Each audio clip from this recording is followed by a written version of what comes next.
GearNetwork.com. This is a Gear Network production.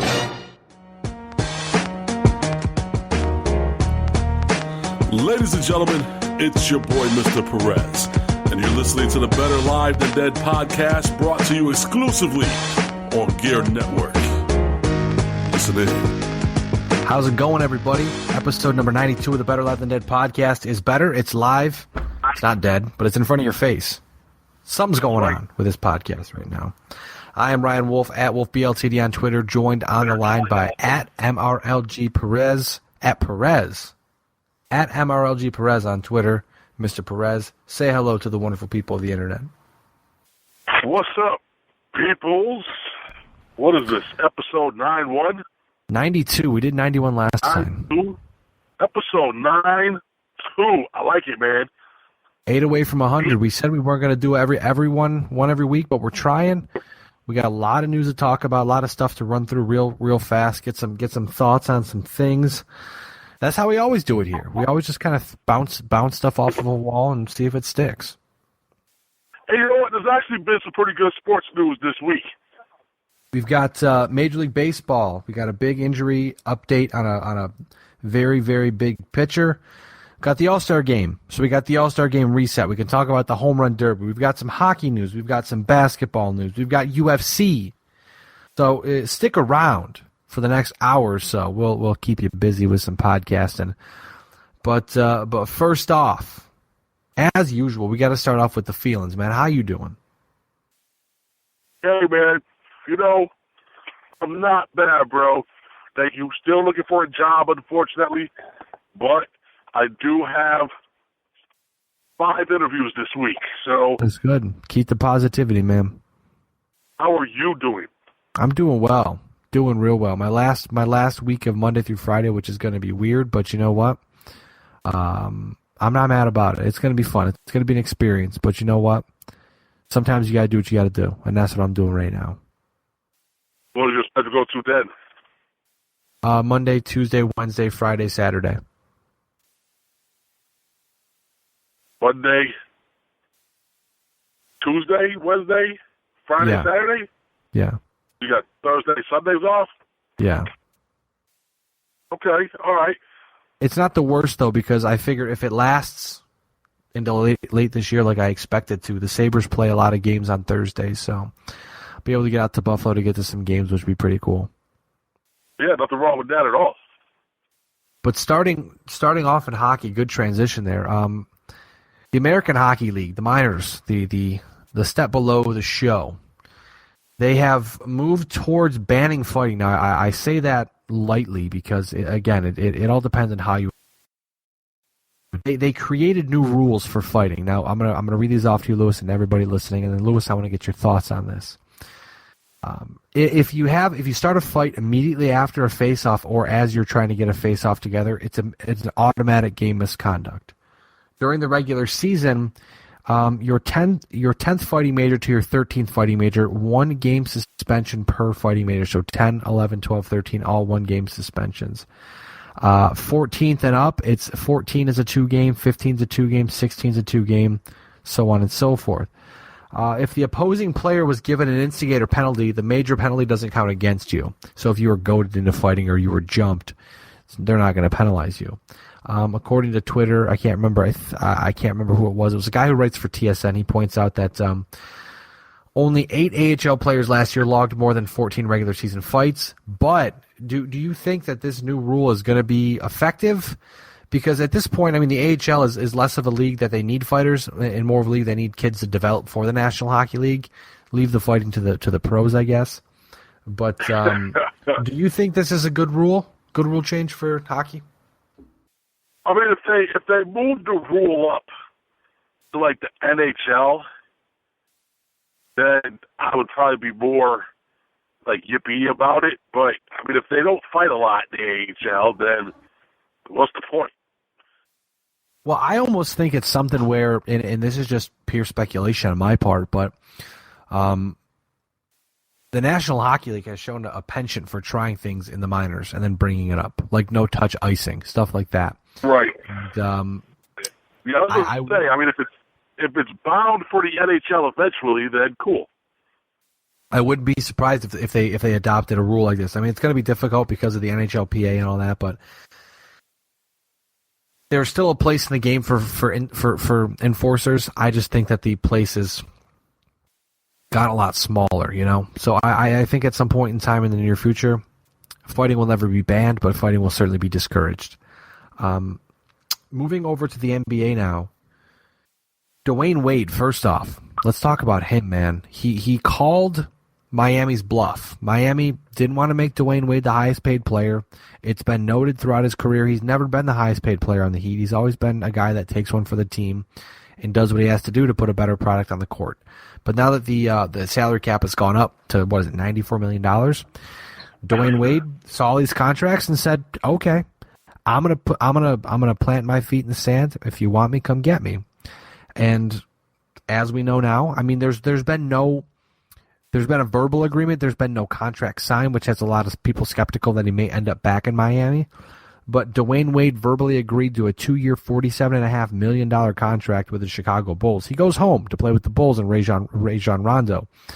But I'm not totally sure he doesn't end up back in Miami before the season starts, because there's been a lot of rumblings that he may back up and go back to Miami, because he was talking about how he's just not comfortable leaving Miami and how it's weird, how it's a big change.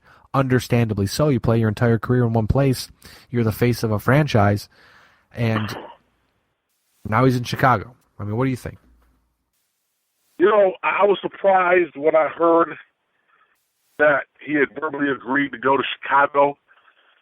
I don't remember what Miami's offer was to him. You know, I think it was 2-40, something like that. Okay. So, you know, you get that extra $7 million, which I guess to some people is really important. You know, he's an older player. He hasn't been as productive, obviously, as he used to be. I almost feel like take the $20 million a year, finish your career in the city that you've played for your entire career. You know, but at the same time, I can understand wanting to go to my hometown and finish my career also. But at the same token, you played exclusively in Miami. So I think I would just stay in Miami if it was me, to be honest with you. I've made a ton of money over my career. What's an extra $7 million? I know some of you are saying, well, it's an extra $7 million. And I get that, but he doesn't need it. So I don't know. I think it's kind of a stupid move, especially since I don't know how good the Bulls are going to be next year. But what do you think? You know what? I don't blame him. I mean, he wanted to push the Heat to a point where they were uncomfortable. Apparently they were uncomfortable paying him what he thought he was worth. And you see, like we talked about Mike Conley's deal, and it was ridiculous. I mean, we see that this money's being thrown around, and yeah, Miami doesn't have the space for Wade at that price. But if Wade means that much to your franchise, pay the man. We've always, you and I both, Lewis, we've always, 92 podcasts strong, we've always said, pay the man. Always. Get what you're worth when you can get it, because you never know if you're going to be able to get it again. And yeah, Wade's made a boatload of cash. And at this point, he's not worth what he's making. There's few players in the NBA right now who are making what they're worth. I mean, even when LeBron James gets his next contract, which is going to be stupid, I don't think he'll be worth what he gets paid, because he'll be getting paid probably $30+ million a season, and that's absurd. But I think Dwayne Wade is going to back out and end up back in Miami. It just I'm reading the articles and seeing the tweets, and I just feel like there's a consensus here that he called their bluff and they said okay, bye, and now he's knocking on the locked door saying, hey, I want to come in. And Miami's saying no. I mean, I don't blame Wade for leaving. Don't blame him one bit. But I think that Miami is the best fit for Dwayne Wade at this point in his career. Yeah, I agree with you. Speaking of another legend, the basketball world loses a legend. The NBA loses an active legend, I should say. I don't want to make it sound like he died. He just retired. Right. July 11th is the time of this podcast. So today, or Monday the 11th, Tim Duncan closes a Hall of Fame career in the most Tim Duncan way ever with a tweet that says Tim Duncan has retired. That's all. He is one of 3 players in the history of basketball with 1,000 regular season wins. He's got 5 championships at the time of his retirement, 14th all-time in scoring, 5th all-time in blocks, 6th all-time in rebounds. Now, Lewis, the question I have for you here with Tim Duncan, will Tim Duncan go down in the history books as the greatest power forward we've ever seen in the history of basketball? If not the greatest, probably top 3. I'm not even going to give him top 5. I mean, probably top 3. It's very realistic. I mean, I would say he probably is the greatest power forward that we have ever seen. I mean, for his career, his win percentage was .719. I mean, that's... They never lost. They won 60% of the games they played every season. Like, that is absurd. 19 years in the league? And they won 60% of the games every season. That's ridiculous. Absolutely. And, I mean, he has 157 postseason wins, which ranks him second. That's incredible. That's absolutely incredible. He's 5-1 in championships. He is probably I would say he probably is the best power forward we've ever seen. I mean, you see places that rank him top 2, top 3. I saw a lot of articles that had him number 1, which is why I wanted to ask you. But I mean, in my limited basketball knowledge, I can't think of a power forward greater than Tim Duncan. He is the end all. He's one of the greatest players that we've ever seen. I think. I mean, that's just the way that he plays the game with such ease, and he commands a team, and how that Spurs team has been for the past 2 decades almost. Right. Unbelievable how killer that team has been, and in all senses, like a killer mentality, blood in the water. They'll grind you down. They're not flashy, but they'll grind you down and they'll win doing it, which is what they've done forever. So it's going to be weird next year seeing the Spurs without Tim Duncan on the court. But I mean, there was no surprise this season. I mean, he had statistically one of the worst seasons of his career.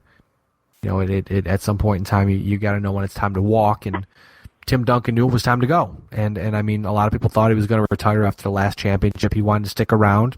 Don't blame him for that. But you earned that right, But Tim Duncan hangs him up. First ballot Hall of Famer for sure. No doubt about that one. And you're reading off his. What did you say? Now Pau Gasol replaces him. Right. That's a downgrade. But you were saying, like, you were reading off his stats.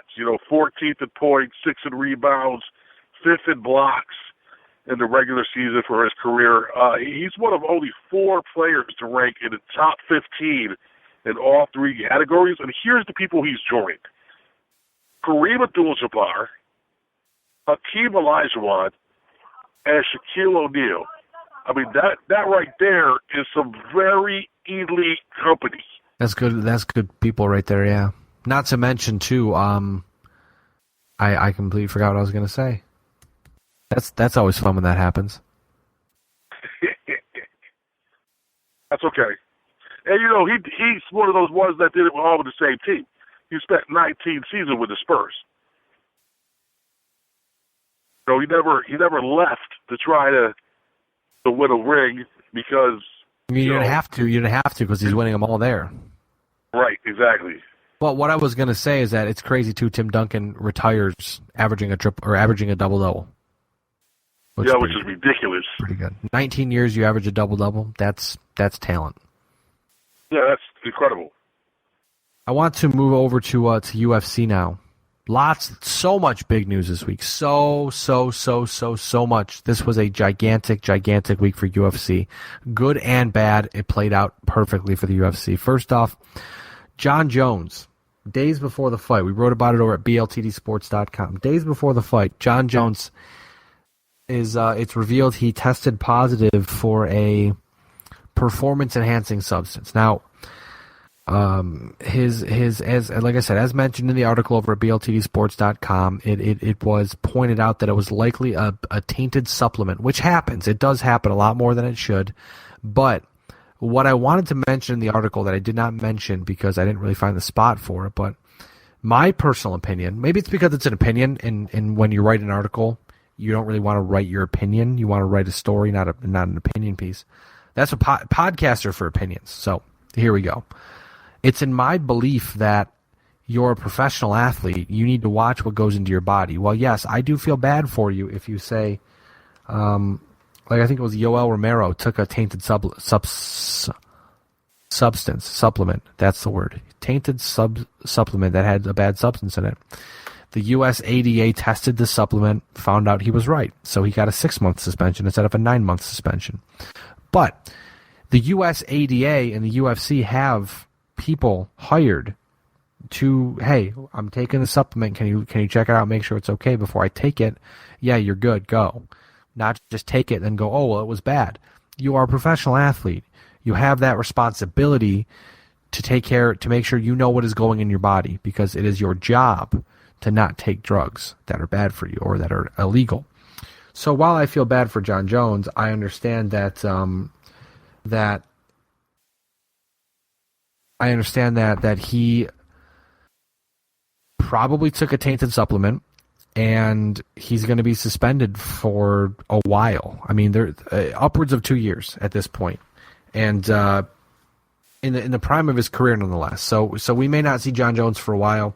He still is the interim light heavyweight champion at this point in time. They may strip him of that when he gets suspended. I don't know if they would do that again to him, but I mean, he put himself in harm's way. But at some point in time, you also have to wonder when he runs out of chances with the UFC, because they gave him multiple shots. After his hit and run, they gave him another shot. You know, he tested positive for cocaine after a fight, or before a fight. He tested positive for cocaine. It didn't come out till after the fight. You know, he had the hit, like I said, the hit and run where he was busted with marijuana, and then now he has this. So at some point in time, you fear the UFC will give up. But because he is the greatest fighter we've ever seen, it's like with Mike Tyson. I know it's apples to oranges, but Tyson got a boatload of chances because of how talented he was. And I think if Jon Jones was some schmuck, you know, he wouldn't be relevant anymore in the mixed martial arts world. But because he's Jon Jones, he gets another shot and another shot and another shot. And maybe it's unfair, but I mean, I want to see Jon Jones come back. I want to see Jon Jones fight again. I want to see Jon Jones fight Dan Cormier for the title. I mean, that would be the best. But you know, things don't work out the way you want them to sometimes. Yeah, no, it's a shame. It's a bad situation. It'll be interesting to see what happens. You know, I was looking forward to seeing this fight. I don't know how much the UFC will how many more chances they'll give him. You know, it'll be interesting to see if something has changed now that, and I know I'm probably jumping the gun here, but now that the UFC's been sold, it'll be interesting to see if anything changes. And you know what? I don't think so. And we can talk about that. We can talk about that right now, because we can talk about that before we get into UFC 200 here. But the UFC has finalized the sale, $4 billion. Lorenzo, the Fertittas sold their majority stake in the UFC. They purchased it for $2 million in 2001. 15 years later, they sell it for $4 billion. So that was a pretty good return on their investment. But yeah, that's a pretty good return. The UFC, I don't think it's going to change, because Dana White's still going to be the promoter. He's still a president of the UFC. His position doesn't change. And the UFC fought tooth and nail to get the US ADA to lead their drug testing, because, I mean, at one point in time, guys were, you know, could be popping steroids, taking illegal drugs, and they had no way to show that they were clean, as long as you didn't fail a drug test after the fight or before the fight. I don't even remember what they did then, but now they have out of competition testing, which popped John Jones, which has caught a couple other guys, and it's bad to see John Jones get busted for drugs, for tainted substances or supplements, as claimed at this point. We'll find out in the future if that's the truth. But it shows you that there's progress in the process. And, I can think of nothing better than having one of the biggest fighters in the world popped and suspended and say, look, our system works. Don't screw around. You're going to get caught. it's like with baseball, when big names get caught in baseball. They're like, okay, the system's working. They're probably stupid, but the system works. And that's where we're at right now with the UFC. Yeah, no, I agree with you. It's crazy to me that Ariel Helwani was talking a sale a while back, and they kept pushing it off. UFC 200 happens, and then the Fertitta sell. Hard to turn down $4 billion, but WME-IMG, which is an agency, I'm interested to see what they'll do with it, because to them it's all about making money. So, I don't think things will change because it's not a broken model right now. But if things start to change, I wonder what could happen to the UFC. But again, if there's the UFC UFC has mastered a business model, and say things start to go down the drain for the UFC, or they start to squander opportunities, fighters will go elsewhere, and then other companies will use that business model to get huge. It's just how it works. That's true. I think it's funny, Dana White was asked recently in an interview if the UFC was for sale, and he said no, the UFC is not currently for sale, but if someone came along with $4 billion, you never know. I wonder if that was some foreshadowing. I wonder if he already knew that the deal was in the process. You'd have to think so, because it doesn't happen overnight. No, that's something that we know Dana White likes to BS a lot. So, I want to talk about UFC 200 though. That was, I didn't watch the full pay-per-view. I felt I was occupied during the main event. Watched Brock fight, which was pretty good. So we'll start off with Brock Lesnar. Brock Lesnar comes back to the octagon for the first time since retiring. But he confirmed what we all knew. When we know Brock's a pretty to himself guy, but he confirmed flat out, he goes, I never lost to the UFC. I lost to diverticulitis, which we knew that. 3 months after having 12 inches or feet or whatever it was of his intestines removed, he had a lot of his intestines were taken out because of diverticulitis. He came back and he had a target on his gut. No one touched him. They kicked him all in the gut and punched him in the gut, and he just doubled over in pain because he couldn't handle it. So he comes back, fights Mark Hunt. It wasn't a great fight. You knew after the first, Lesnar tried to go for the kill, couldn't get it. He was gassed, like deep belly breathing. You could see it after the fight. He was gasping for air, deep belly breathing there. But Hunt, he's now 8th in the heavyweight ranks. Now that's interesting to me because Lesnar might not hang him up. He's going to do SummerSlam. He'll probably train. I'm assuming he'll train for another fight. Now, do you want to see Brock make another run towards a title, or do you think it's just, it's a good leisure thing to have Brock show up every so often and pull some big name dollars? You know what? I kind of would like to see Brock show up every once in a while and whoop someone's butt. I think that would be fun. And for him, it makes sense. He got paid $2.5 million. Right. At the worst, get his ass beat. That's not a bad payday. And, he trained so hard that you figured the guy that he was fighting, he probably wasn't going to lose real bad to him. But he kind of, it wasn't a great fight, but he pushed the action most of the time. And he beat that dude pretty up pretty good. The picture of him afterwards, eyes swollen shut, all black and blue. Yeah. Brock put it on him. Yeah, he did. Now, and I'm going to say this real quick. I'm going to go a quick rant, okay? Got a lot of friends who are professional wrestlers. And they're all posting this picture of Brock Lesnar that says this UFC guy just got beat up by a quote-unquote fake wrestler. Okay, listen.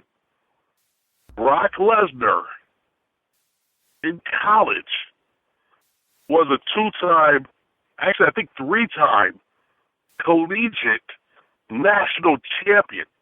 So he already had a very strong base in being able to whoop most people's butt. He's also a Then when he professionally went- trained mixed martial artist. That was going to be my next point. He was also a professionally trained mixed martial artist, so who was the champion at UFC. So stop posting that picture because it's not the same thing. No, it's just there to stroke their egos, right? Right. You know, I mean, I got some news for you guys. Wrestlers stroking their own egos? No way. No way. I got some news for you guys. I know a lot of quote-unquote professional wrestlers. I would like to take all of y'all who've only trained in the wrestling and put you in an octagon with some people that I know that are mixed martial artists, and don't be mad when they teach you a lesson. All I'm saying. The truth. That's the truth, man. That's as you say, that's the true story. They'll whoop that ass, man. Yeah, someone who has taken 19 years of martial arts, don't be mad if I put you in an octagon and have someone teach you a lesson. Stop That's fair. posting that stupid demon. That's fair. Running over the rest of UFC 200 real quick. Eddie Alvarez beats Rafael Dos Anjos to win the light heavyweight championship. Kelvin Gastelum, sorry, I don't know why I said that. Kevin Gastelum. I quit. He defeats Johnny Hendricks, the former champion, the former welterweight champion. Gastelum moves up to 6th in the welterweight rankings. He's moving up there, man, like quick. He's Ultimate Fighter. Johnny Hendricks, though, fallen from grace after winning the welterweight title in 2014. He's 1-3 in his last 4 fights. That's no good. He's got to figure it out because he's I don't know, man. He was at one point in time the greatest, and he was the greatest welterweight fighter in the world. And then he tore his bicep, lost the title, fell out of sorts. But then again, the talent level in the UFC these days is just ridiculous. Moving on to the women's bantamweight main event, the women's bantamweight championship, Amanda Nunes becomes the first openly gay UFC champion, which is absolutely fantastic for the sport, I think.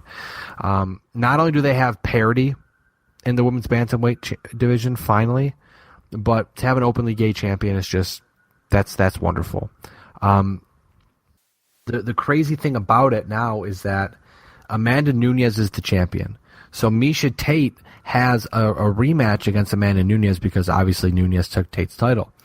And then Miesha Tate took Holly Holm's title, so Holly Holm can fight Miesha Tate. And Holly Holm beat Ronda Rousey, so Ronda Rousey gets a title shot there. So there's gigantic fights happening. Holly Holm's fighting soon. The next UFC event, I believe she's fighting. So I wouldn't be surprised if we see something come up soon where you get Holly Holm and Amanda Nunes or Ronda Rousey, Amanda Nunes. But I think the name to watch out for is Juliana Pena. She moves up to 4th in the rankings, the women's bantamweight rankings, after beating Kat Zingano. So we might see Nunes and Pena before we see Nunes Tate, Nunes Holm, Nunes Rousey. We may see Nunes Pena to kind of give it a little more spice and add another name to the pile. But that division just got a lot of fun. That just became a lot of fun. I know mine and your, Lewis, our words are not working tonight, but everyone knows what we're talking about. The division became a lot of fun. Going to be interesting to see how that one shakes out in the future. Yeah, look at what the. Okay. Hi. There's a cat that just jumped on my hood of my car. Just sitting there. That's good. That's very good. Don't know where it came from. Speaking of cats, let's talk about baseball. How's that sound? Sounds good. Big news last week. Matt Harvey, once thought to be broken, confirmed to be broken, Mets pitcher, has thoracic outlet syndrome, which is very scary for a Major League Baseball pitcher to have because not many baseball players return to form after that surgery. The most recent we saw was Chris Young. He says he felt, quote, completely different after the surgery. Now, they say that the surgery can be caused by the Tommy John surgery recovery just because it's a muscle-building process that causes the issues. They have to go in, they'll take out a rib and fix some stuff up. But, I mean, it would be devastating, not just for the Mets, but for Matt Harvey himself, being such a talented pitcher, to have this creep up because, whatever it may be happened, and now his career is essentially hanging in the balance. It depends on how the surgery goes and how he recovers from the surgery. That will depend on what kind of pitcher he is. Because he used to he threw fire. What if he comes back and is throwing low 90s, low to mid 90s like that? It may be tough to watch, but we don't know. We'll see when it happens. But the Mets are just not having any luck with pitching, man. Like they've got Matt Harvey with the thoracic outlet syndrome, and then you've got Noah Syndergaard with bone chips in his elbow, bone spurs in his elbow. Right. You've got Steven Matz with the same issue. They're pitching through it, but got to be incredibly painful to do. Oh, yeah, absolutely. I have a friend who, over the last year, has gone through 2 surgeries with that thoracic outlet syndrome. They've had to remove 2 of her ribs. And she's always in pain right now. So I can't imagine. Fun, yeah. Yeah, no, I can't imagine that it's going to be easy to come back to pitch from something like that. It's happened before, and technology gets better and better every single time. But there's not much of a backing to prove that this is going to work out for him. So you wish him all the best, but it's tough. It's tough, man. Speaking more about baseball, it is the All-Star break. Giancarlo Stanton did Giancarlo Stanton stuff tonight. Hit 61 home runs. Hit over 27,000 feet of home runs tonight. There was in round 3, he hit a home run, if I remember correctly. It was about at a 27-degree angle or 17-degree angle. The exit speed off the bat was 115 miles an hour. Yes. He hit 2 of them, 497 feet. Ridiculous. Yeah. In that one round, he had 497, 497, 491, 490. The 8 longest home runs in tonight's home run derby came from Giancarlo Stanton. He did exactly what we thought he would do. He beats defending champion Todd Frazier in the finals, put on an absolute show. And let me tell you what, man, the Padres may be terrible, but their stadium is gorgeous. I was talking to my girlfriend a couple days ago about it. I want to go to San Diego. I want to go to a game there. It just looks a beautiful place to go. San Diego. Although I think I'm going to try to go to Las Vegas first. No doubt. Never been to Vegas before. But anyways, with it being the All-Star break, first off, we're going to talk about mid-season, if you close as we can get to mid-season award winners, and then we're going to talk about the playoffs. If they started today, we'll talk about the playoffs.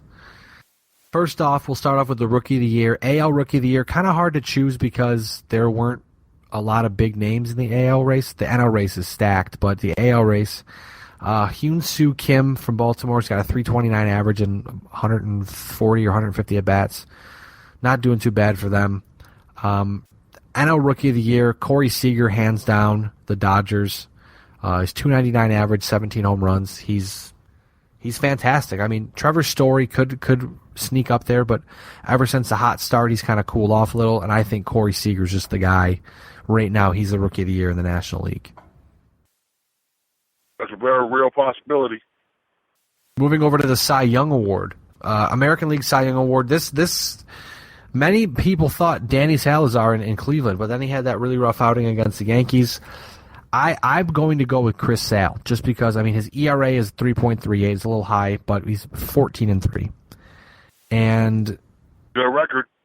To me, it's about the record. I mean, yeah, the ERA is nice, but it's about the record. Same thing with the National League. I went with Johnny Cueto, 13-1 with a 2.47 because he's 13-1. I mean, he's factored in 14 decisions, 13 have been wins. So how can you argue with that? Really can't. I mean, you can go Clayton Kershaw, you could go Jake Arrieta, you could go. I mean, Kershaw probably will fall off just a little because of his back injury, and he's going to be out a little while. You can go Arrieta, you can go Steven Strasburg. In the American League, like I said, you can go Danny Salazar. You might be able to go Zach Britton, the closer for the Orioles. You might be able to throw Stephen Wright in there, just a little, a very outside shot, guys like that. But I think it's going to be Sal and Cueto. That's just at this point. I mean, things can change. It's July. Baseball happens until October, so we've got some time for things to develop. Last but not least, talking about the most valuable player of the AL and the NL. The National League, first off, Chris Bryant of Chicago, I think. 286 average, 25 homers, 65 ribs, 4.5 wins above replacement. He's the fifth best wins above replacement player in Major League Baseball. There's a handful of guys this could go to, but for me personally, I just thought Chris Bryant was the guy right now. I can agree with you. In the American League, I went with the feel-good story. His final season, allegedly his final season, David Ortiz from Boston, the Boston Red Sox. 332 average, 22 home runs, 72 runs batted in, and 57 extra base hits. A Boston Red Sox record at the All-Star break. 57 extra base hits, dude. That means he's hit 35 doubles. 35 doubles at the All-Star break. That doesn't feel right. Doesn't feel right saying that. But again, there were a handful of candidates in the American League that could fit the bill, but it just seems to me like Ortiz is the sentimental favorite, and the stats back it up. I mean, and he's never won an MVP. What a way to cap off a career with the Most Valuable Player award.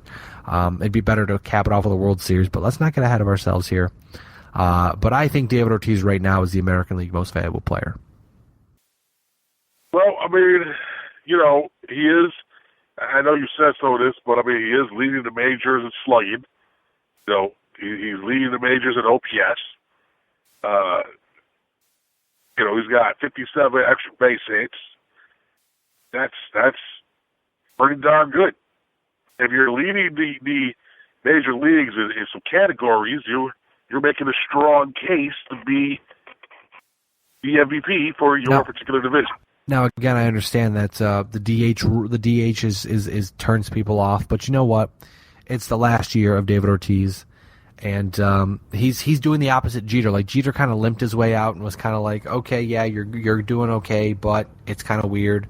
Ortiz is just killing it, and a lot of players have said, you know, there's no way he's retiring after this year, but who knows? Maybe you go out on top a champion, go out top a Most Valuable Player, whatever it may be, but.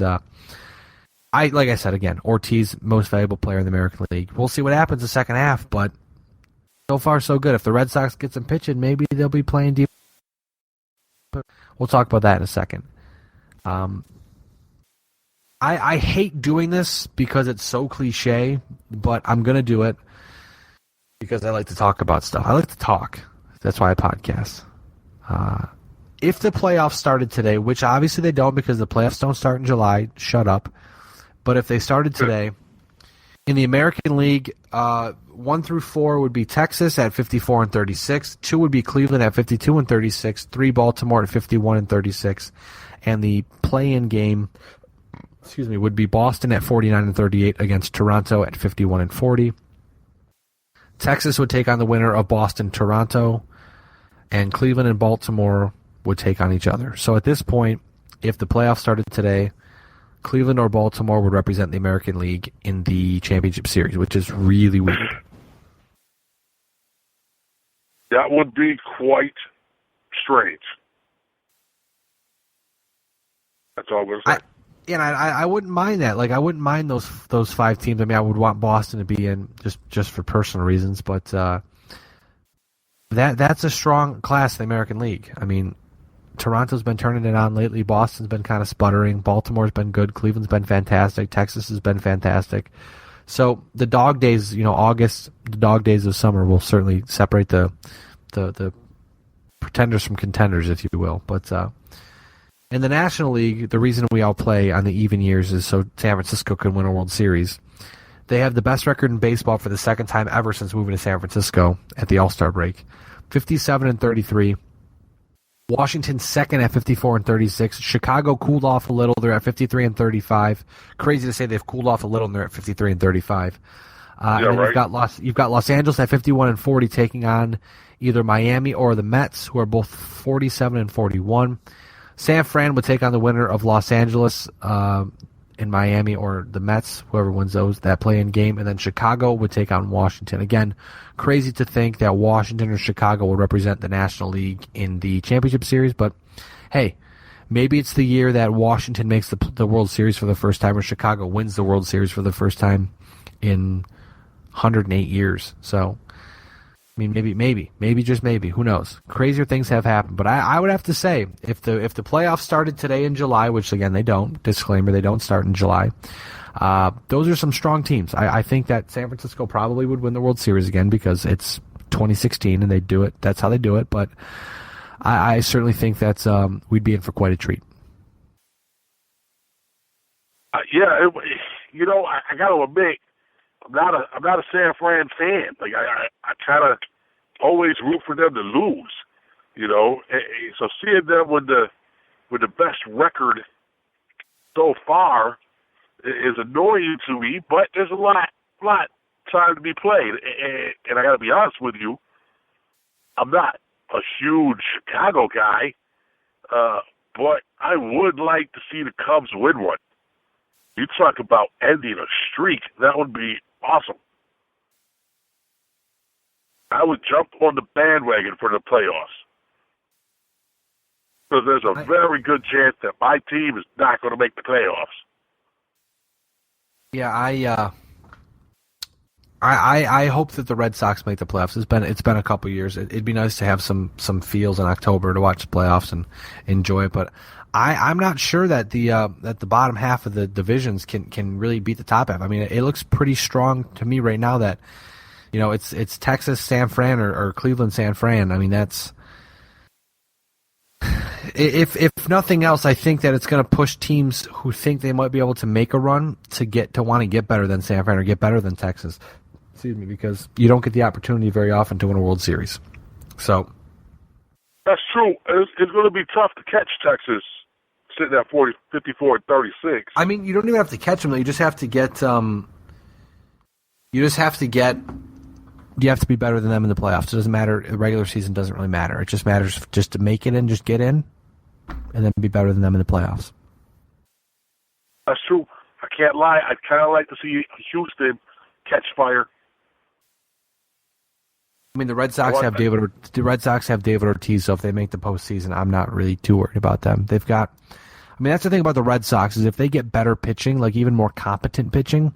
I know they just lost Craig Kimbrell for 3 to 6 weeks due to a knee injury.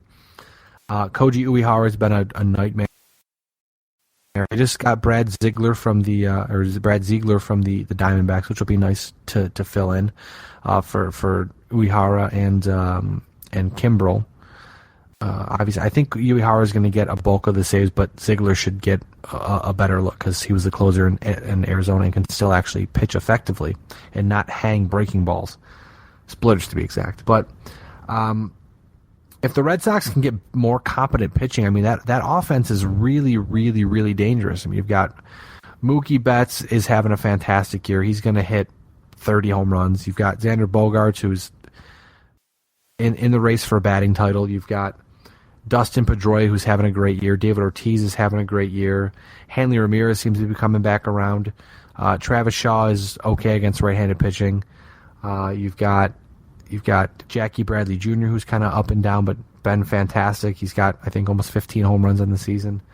Who would have thunk it, with Gold Glove defense in center field? I mean, there was one point where they said if he played Gold Glove defense and hit 230, you can deal.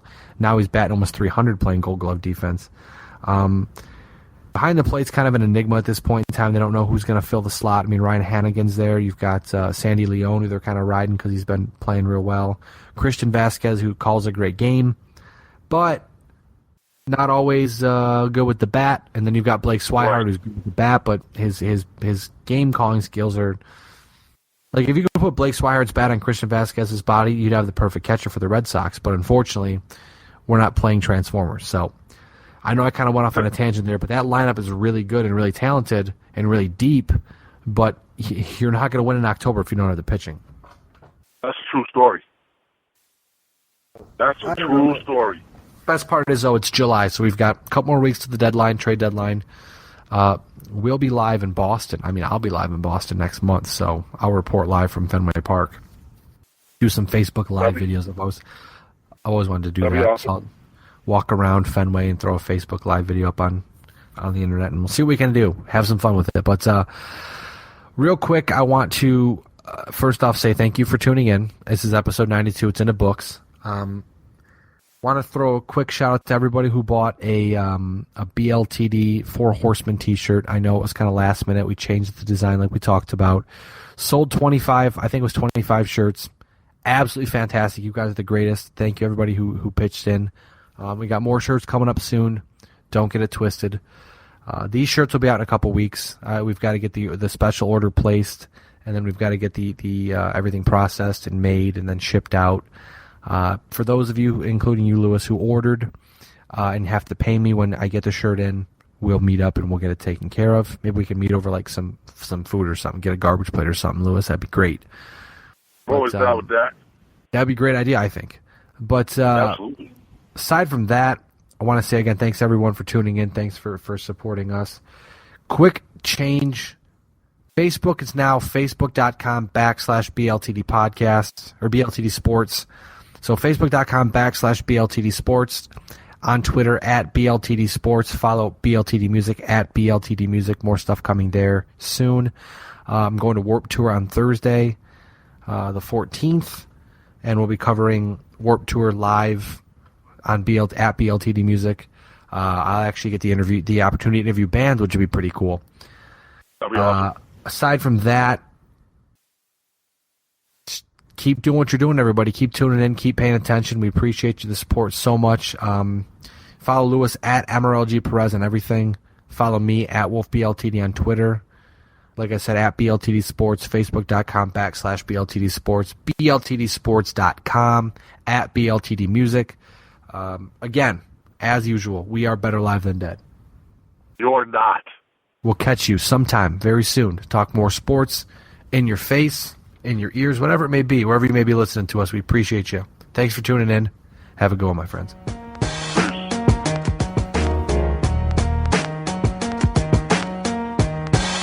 The preceding presentation has been brought to you by the Gear Network.